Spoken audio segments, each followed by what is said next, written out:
This is Derek with Worldwide Railroad. Welcome to the channel and welcome to my first layout update. In the first part of this video, I'll be showing you what I currently have set up. As you can see probably already, the table's a bit of a mess. Been trying out a lot of different ideas and seeing how they might look. And obviously I've got a lot of different trains that I've been switching off and on the tracks to run. And after that, I'll be going through a potential future layout idea that I have on my computer that I've mocked up in the AnyRail software. So thanks for coming here today. Hope you enjoy the video. And as always, be sure to subscribe and like. And we'd love to get your feedback and hear what your ideas are or comments are about potential future ideas for the layout.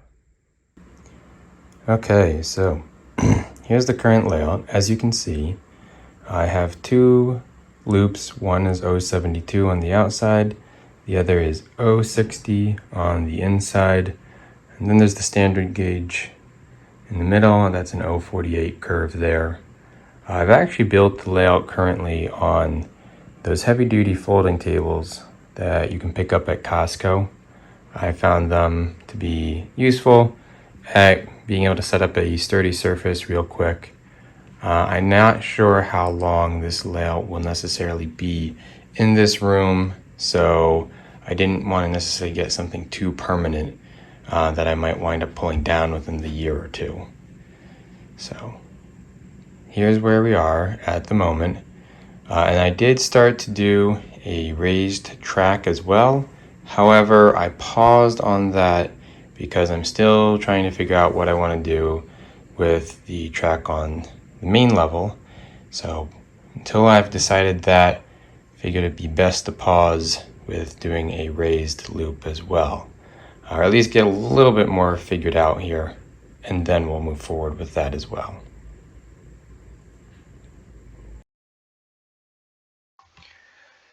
Alright, hey folks. So as you can see here on the screen, this is my current layout, right? More or less. The spur is a little bit different here, but I've been meaning to move that there. So this is the current layout I have set up. And right now I'm using the AnyRail software, which I have purchased a license to. I found that it's quite easy to use. In fact, I'll go through it for a couple minutes here just so that people can get a feel for what the software is like. So as you can see, right, I've got a rail here. It's just drag and drop. So there's tons of track libraries. So as you can see, you click over here to the track libraries there, over here at the top. And then you can pick from whatever type of track you want to do, right?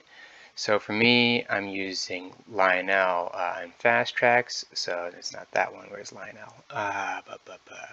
So here's Lionel, right? And there's Lionel, the different types that they have offered in the past. I'm doing Fast Track. So I'll click that, right? And you can see over here on the left, the Lionel Fast Track library shows up. I will get rid of the standard Lionel track since I'm not using that. You can expand this out, and then as you can see, there are two options for looking at this.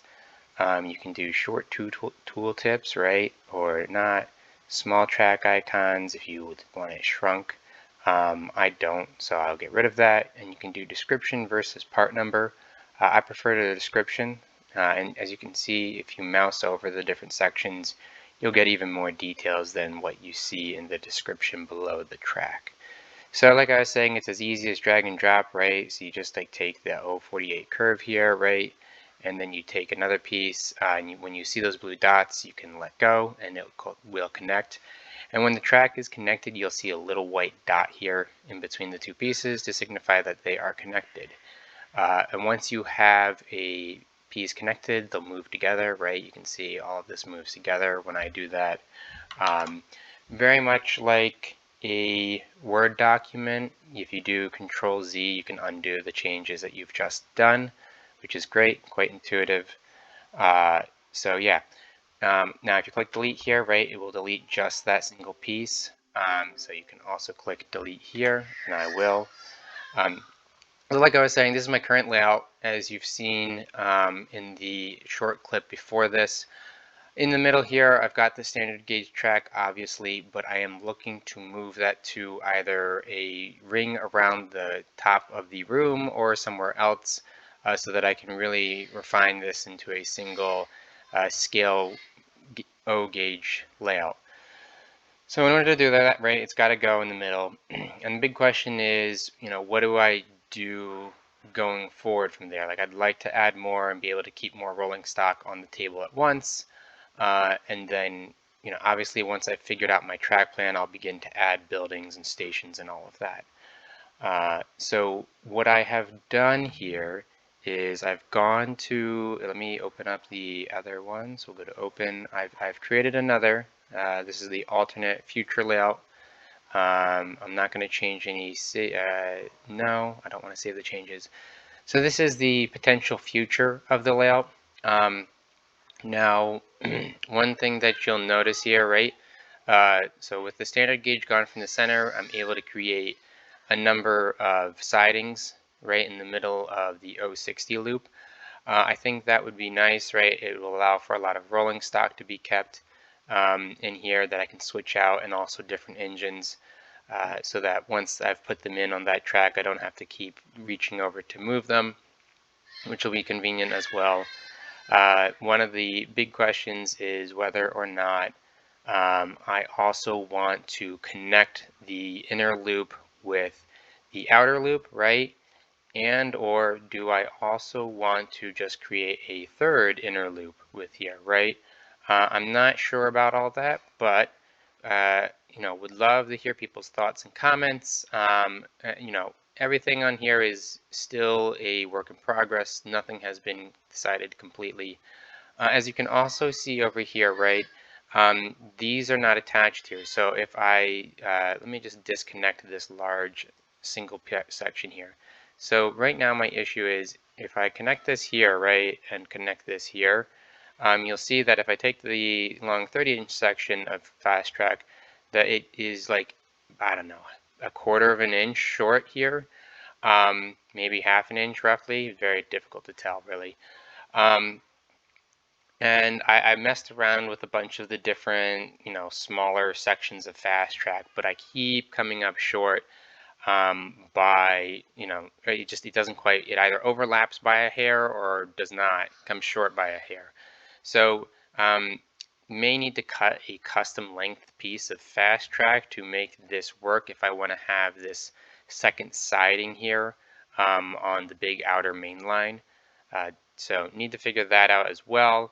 And obviously, building this inner part, this will probably take place over a period of time. It won't happen instantly because, as you can see, it involves quite a few switches for doing this. It takes 1, 2, 3, Y, 4, 5, 6, 7 switches alone, and that's not counting right at the end of the 2 here for all of these. So, and the track switches, whether it's fast track or even if it's Atlas or Gargraves or any of the other makers. The Switch is not cheap.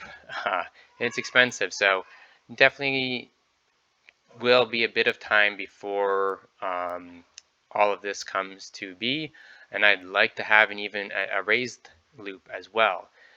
So that's another thing I would like to do, but right now I think I need to figure out what I'm going to do on the table itself. So we'll see where that goes. But again, would love to hear people's thoughts and feedback. Let me know about, have you cut a custom piece fast track for length, and how did that go? What did you do? How did you make that work? That would be appreciated if you could share your experience and wisdom in the comments. And the other question too is, I think I'm sort of at a pivotal moment in the sense that I've started back with fast track. I liked the idea that it came with the plastic roadbed. It made it a bit easier to keep it level and whatnot, given that my track is actually built on, or my layout's actually on a series of those large heavy-duty folding tables that you can pick up at Costco. And my other question to myself right now is, do I want to continue with those for this layout? I don't think that any layout that I build in the current room is necessarily going to be permanent beyond a few years before I have a chance to, whether we were moving or I might be able to move to a larger section of the basement. So do I just stick with those folding tables, or do I look into getting a wooden table that is customized and for this layout and getting that built? So that's another big question, obviously, that needs to be decided here. So definitely a lot on my plate, a lot to think through, and we'll see where it goes. But I'm very excited. I think this will be a lot of fun to build out. I think if I go with something other than Lionel Fast Track at this point, it would probably be the Atlas track. I really do like the look of the Atlas track. It's very realistic. One of the reasons I just didn't dive in with the Atlas track initially was because my local train store did not, in most places when I was looking, did not have Atlas track readily available in stock, and Lionel Fast Track was readily available in stock. And getting back into the hobby and just wanting to get track and getting trains running quickly, the Lionel Fast Track was also just a very convenient use. It was convenient, and like, frankly, I was short of patience for it. So that was it, But I do like the Fast Track. I think it's pretty good, and it's certainly user friendly. So there's nothing bad about that. At least I think it's user friendly compared to some of the other options that may be out there on the market. But it's not too big of a difference, really. So anyway, this is the potential future layout, right? Love to hear people's ideas. Feel free to send messages, give your thoughts. But yeah, cool.